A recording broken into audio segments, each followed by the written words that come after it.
परंतु ते मुख्यमंत्री राहा, परंतु आम्हाला हिंदुत्वाबरोबर जायचं आहे, त्याला तुम्ही का ऐकला नाही आणि तुम्ही हिंदुत्वाबरोबर का गेला नाही, हा सुद्धा प्रश्न आहे. आणि तिसरी गोष्ट अशी आहे की जर आदरणीय मोदी साहेबांच्या बरोबर आपली बोलणी चालू होती तर त्या परिस्थितीमध्ये सुद्धा तुम्हाला त्या पदावरून उतरायलाच लागलं असतं. आणि जरी तुम्ही अडीच वर्षाचं म्हटलं आणि तो तुमचा फॉर्म्युला होता आणि जर 2.5 वर्ष झाली असती तर तुम्हाला त्या पदावरून उतरायला लागलं असतं. मग त्या केसमध्ये तुम्ही जनतेच्या भावना अशा तऱ्हेने भडकवल्या असत्या का, हा मुळात प्रश्न आहे. शेवटी या राज्याला शांतता पाहिजे. ही शांतता लोकांना आणि आमच्या राज्याला समृद्धीकडे घेऊन जाणार आहे. मग ती शांतता ह्या राज्याला द्यायची की नाही याचा सुद्धा विचार केला पाहिजे. नाहीतर आमचं ज्यावेळेला 2014 साली सरकार स्थापन झालं, रोज सकाळी एक प्रेस कॉन्फरन्स असायची, रोज दिल्लीवर टीका असायची आणि इथं आमचं राज्य मात्र व्यवस्थित चालावं अशी तुम्ही अपेक्षा करत होता. मग ते जर घडत नव्हतं तर त्याला कोणतरी रिस्पॉन्सिबल असणार. रोज सकाळी 9 वाजता कोण बोलतं सगळ्या महाराष्ट्राला माहिती आहे. आणि ते बोलत असताना ज्या पक्षाबरोबर आपण राज्य करतोय त्याच्याशी निदान चांगले संबंध राहिले पाहिजे. केंद्र आणि राज्याचे संबंध चांगले राहिले पाहिजेत, तर राज्याच्या गाडा सुरळीत चालू शकतो आणि लोकांना रिलीफ मिळू शकतो. राज्य कोणासाठी असतं, राजकीय पक्ष कोणासाठी असतात, तर ते सर्वसामान्य जनतेसाठी असतात. ते राज्याच्या हितासाठी असतात, ते राज्याच्या प्रगतीसाठी असतात. कधीतरी प्रगतीबद्दल बोला, कधीतरी राज्याबद्दल बोला. किती काळ राजकारण चालायचं याला सुद्धा मर्यादा आहेत. शेवटी आज जी परिस्थिती निर्माण झालेली आहे अतिवृष्टीमुळे, या परिस्थितीमुळे कालपर्यंत तुम्ही सांगत होता की लोकांच्या बांधापर्यंत चला, मग आज आपल्या कार्यकर्त्यांना तुम्ही लोकांच्या बांधापर्यंत जाऊन त्यांचे पंचनामे करण्यासाठी का मदत करत नाही आहे? त्याच्याऐवजी राजकारण चाललेलं आहे महाराष्ट्रामध्ये. प्रत्येकाला हिणवण्याचं काम चाललेलं आहे. आमचे खासदार आहे त्यांच्या घरावर मोर्चा काढला, कोणी अधिकार दिला कोणाच्या घरावर जाण्याचा?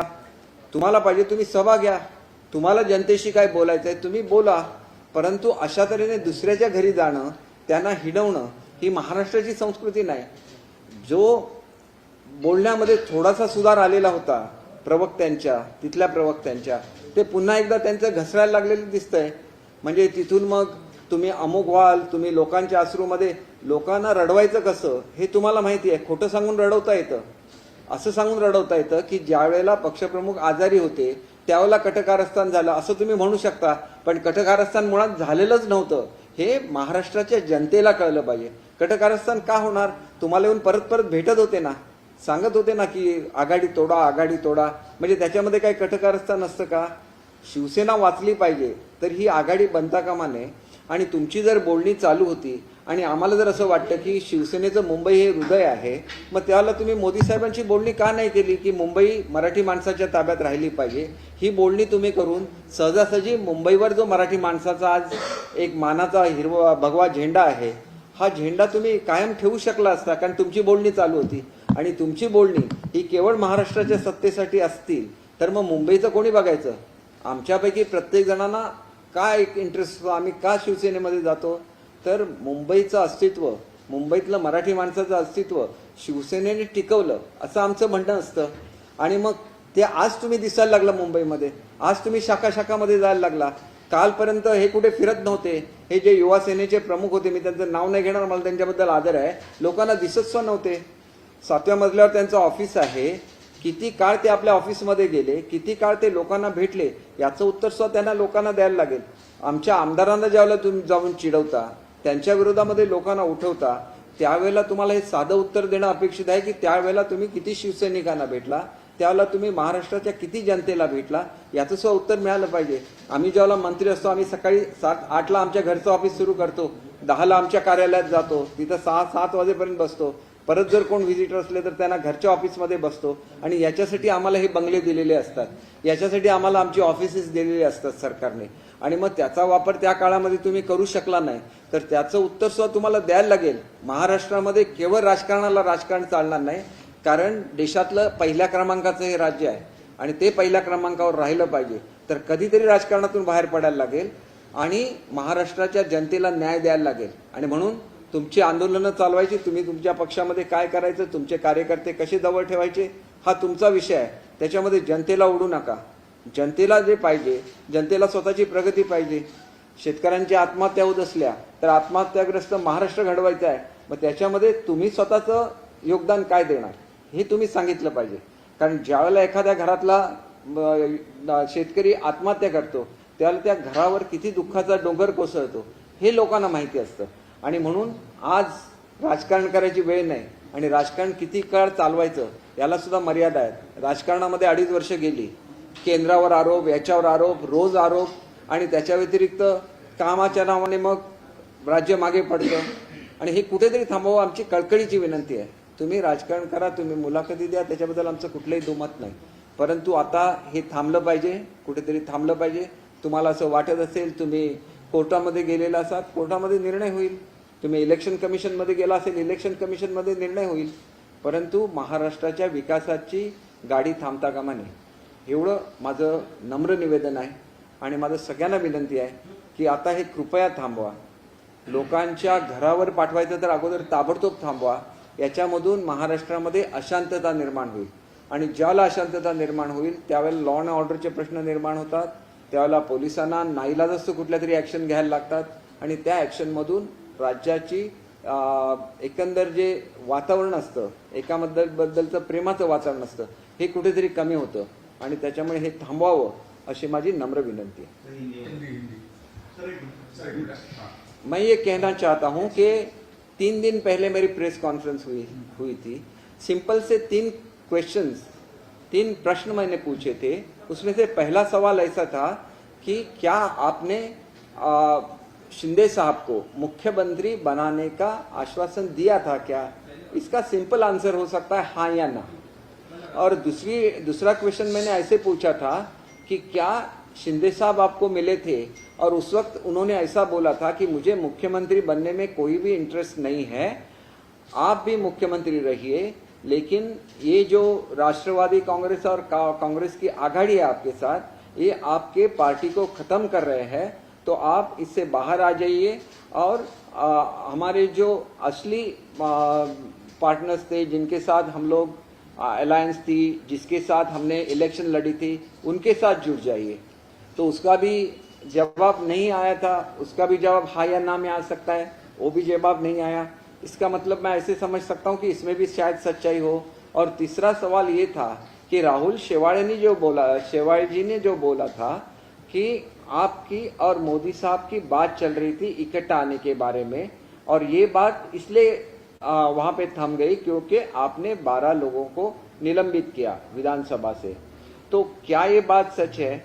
अगर ये बात सच है और आप ही अगर जुड़ना चाहते थे बीजेपी के साथ, तो आपको क्या आपत्ति है?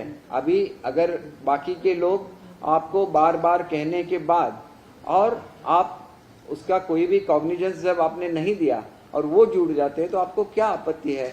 इतना ही मेरा कहना था. आज क्या हो रहा है कि महाराष्ट्र में पूरा पॉलिटिक्स चल रहा है. हमारे एमपीज है, उनके घर पे लोग जा रहे हैं, वहां पे घोषणा दी जा रही है, हमारे एमएलएस को उस्काया जा रहा है. हमारा उद्देश्य है महाराष्ट्र को एक नए पथ पे लेके जाने का. महाराष्ट्र की जो ग्लोरी है, महाराष्ट्र की जो पास्ट ग्लोरी है, उसको वापस लाने का, एक संपन्न महाराष्ट्र बनाने का हमारा सपना है. यहाँ पे जो आत्महत्याएं होती है, यहाँ पे वो सुसाइड्स होती है, उन लोगों को सुसाइड से मुक्ति दिलाने का. और ये उद्देश्य कोई खराब उद्देश्य है क्या? फिर हमें भी काम करने का मौका मिलना चाहिए. पॉलिटिक्स तो चलता रहेगा, लेकिन पॉलिटिक्स आम लोगों के लिए होता है और उन आम लोगों के लिए काम करने की एक अपॉर्चुनिटी आपको भी मिली थी. आपने उस दौरान क्या किया, ये लेके आप जाइए जनता के सामने. उनको इस तरह से भड़काने की कोशिश मत कीजिए. उनको ये मत बोलिए कि जब हमारे पक्ष प्रमुख बीमार थे तो ये सब चल रहा था. बिल्कुल नहीं चल रहा था. सब उनको बोल के किया गया, उनको बार बार बोला गया. हम लोगों ने जब लास्ट ये था हमारा असेंबली का अधिवेशन था, उस अधिवेशन में बोला गया कि ये कांग्रेस और बीजेपी शिवसेना को खत्म कर रही है. उसके बाद में आपने कॉग्निजेंस नहीं लिया तो ओपनली ये सब हो गया ना. ये कुछ छुप छुपा के हुआ नहीं. और अगर आप लोगों को जाके कुछ झूठी बातें बोलते हैं तो फिर हमारा भी ये कर्तव्य बनेगा कि उनको बोले कि सच्चाई क्या है, और ये सच्चाई लोगों के सामने लानी पड़ेगी. और मुझे इतना ही कहना है कि आज जो लोग जा रहे हैं, मैं किसी का नाम नहीं लूँगा क्योंकि मुझे सबके बारे में आदर है, तो जो आज सब ये कर रहे हैं, जाके गलत बातें कर रहे हैं, इस तरह से बातें कर रहे हैं कि जब बाला साहब के लड़कों को पद से निकाला गया, आपने ही 2.5 साल का फॉर्मूला रखा था। अगर 2.5 साल होते तो आपको भी वो पद छोड़ना पड़ता था। फिर आप बोलते क्या कि बाला साहब के लड़के को किसी ने निकाल दिया। ये बोलना गलत है। जब आप यूपी में आते हैं आप 2.5 साल की बात करते हैं, नहीं तो आप ऐसी भी बात कर सकते थे कि जिसकी मेजॉरिटी रहेगी उनका सीएम रहेगा, फिर किसको नीचे उतरने की जरूरत ही नहीं रहेगी। जब इलेक्शन होगा तब तय होगा। मुझे आज इतना ही कहना है कि महाराष्ट्र की जनता की दिशा भूल मत कीजिए, शिवसेना को भड़काइए मत। शिवसेना एक ऐसी ताकत है जिसको बाला साहेब ने तैयार किया था 90% सोशल वर्क और 10% पॉलिटिक्स के लिए। आज सोशल वर्क के लिए आप अगर उनको भेज देते जो फ्लड अफेक्टेड एरिया है उसमें, और उनको बोल देते कि वहाँ पे पंचनामा करने में उनकी मदद कीजिए, तो एक बड़ा काम हो जाता महाराष्ट्र के लिए, यहाँ के किसानों के लिए। तो ये नहीं चल रहा है। आगे चल के महाराष्ट्र की जनता की सेवा करनी है या सिर्फ पॉलिटिक्स करना है, इसका भी डिसीजन लेना पड़ेगा। क्योंकि जो राज है जिसलिए लोग आपको वोट देते हैं वो जनता के लिए काम करने के लिए वोट देते हैं। और अगर ऐसा समझे कि आपके डायलॉग चल रहा था, अगर प्राइम मिनिस्टर के साथ डायलॉग चल रहा था, तो आपको उनसे मांगना था मुंबई के लिए। वो आपका जो मुंबई का मराठी मानुस है, जिसको हम लोग बताते हैं मराठी स्पीकिंग लोग हैं, उनकी एक अस्मिता है मुंबई, जिसके लिए 108 लोगों ने अपनी जानें गंवाई थी। तो मोदी साहब भी इसको जानते हैं। तो आप उनके साथ अच्छी तरह से बात करते तो आज मुंबई में संघर्ष नहीं होता। महाराष्ट्र में जो भगवा दौड़ आज भी महापालिका पे है, वो एक मराठी आदमी का उसके बारे में आपने कुछ नहीं बोला। आप तो राज करने की बात बोल रहे हैं। आप क्यों बोल गए कि मराठी जो स्पीकिंग लोग हैं उनकी एक अस्मिता है मुंबई, तो उसके बारे में कॉम्प्रोमाइज क्यों नहीं हुआ? ये भी लोगों को बोलना चाहिए, ना कि लोगों को भड़काना चाहिए कि मराठी आदमी के हाथ से मुंबई निकाली जा रही है। ऐसा बिल्कुल नहीं है। तो मेरा इतना ही कहना है कि अभी ये पॉलिटिक्स को ख़त्म कर देना चाहिए।